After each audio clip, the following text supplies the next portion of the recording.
Happy Friday and welcome to the OptoMinute on artificial intelligence. It's a vast topic, so we're going to need a part 2 and 3. But here are two projects that use Opto22 equipment and artificial intelligence in their process. So here, Intrinsics Imaging, this factory, they're manufacturing parts for roof tiles. On it, they have a high-end camera sending information back to a vision analytics software sitting on the AWS cloud. From there, that analytics package sends a pass or fail that is sent to the Opto22 Rio that then reject or lets the process go to completion. Secondly, we're going to look at energy management using AI, specifically Mega AI, in which the company Energy Insights is developing this Industry 4.0 in a box that's with all Opto22 equipment, sending information to the AWS cloud where Mega AI can make those business decisions and save between 8 and 25% on their bottom line. So here's where you can find those case studies, and thank you very much for listening, and happy Friday. But for those of you that want to stay, we're going to activate a special bonus round on a personal touch for AI. You see, back in 1997 is when I first used AI as part of a project in college. Specifically, it was how to make an octane number detector within a refinery. So the company came to us and said, we think you can do it, use AI, and here's some things that you might want to consider. We looked at it and we fell on that we were going to use neural networks, and specifically neural networks because a member on our team was familiar with Matlab and knew about a neural network package that was on it. So here's the project, or here's the problem. Back then, I'm not sure how it is now, for a refinery to sell 87 octane, it couldn't refine to 86.9. 86.9 is useless. You can't, useless for this pump, you can't sell it.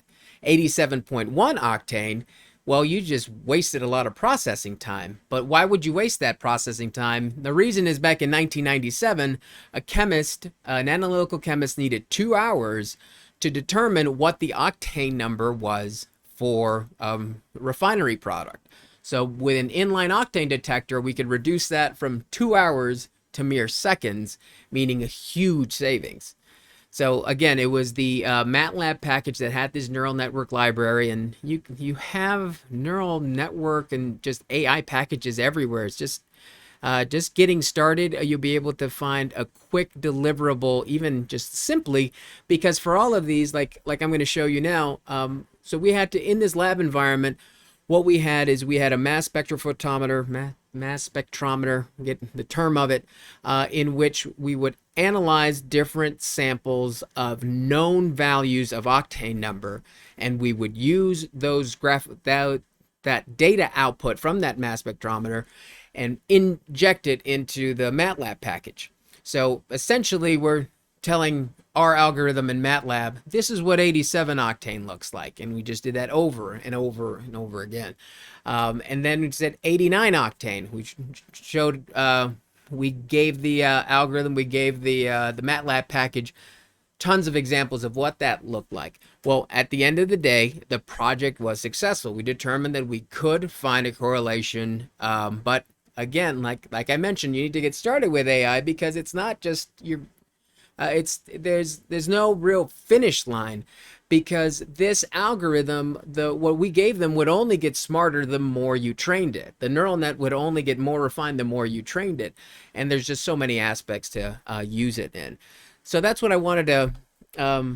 That's why I wanted that personal touch, just because that was 1997, and I see that those MATLAB packages are still around now. There are just so many AI tools that are sitting on the AWS cloud, on numerous other clouds, that it really behooves you just to take a look and see how you might be able to apply them. Find those two case studies, look through them. If you have any questions, let us know. I'm also going to tag a few people here who are anxious, eager, have so many great AI ideas, projects. I was speaking to a couple today, and there's just so much low-hanging fruit out there, but people think it's this unsurmountable Skynet kind of thing, and it really isn't. We can get started really simply. But to give you an example, many of you have a Nest thermostat. And there's a perfect example of a simple AI application that we're all using already. So that's when I'll wrap it up. You could literally put, not sure what happened there, literally put, for those of you with a more advanced AI knowledge, these are Linux devices that you can, with a $0 license from Opto22, open up the shell for them and run your AI. And I know of several customers that are indeed doing that. So that's yet another aspect for it. So it was a long one today, but I did want to add that personal touch. And we're going to have to cover AI from a couple of different angles. So there'll be more topics coming on for that. We don't have a topic yet for next week, but if you have any ideas or any suggestions on how maybe make a different version of the AI one we have here, please let us know. Have a great weekend.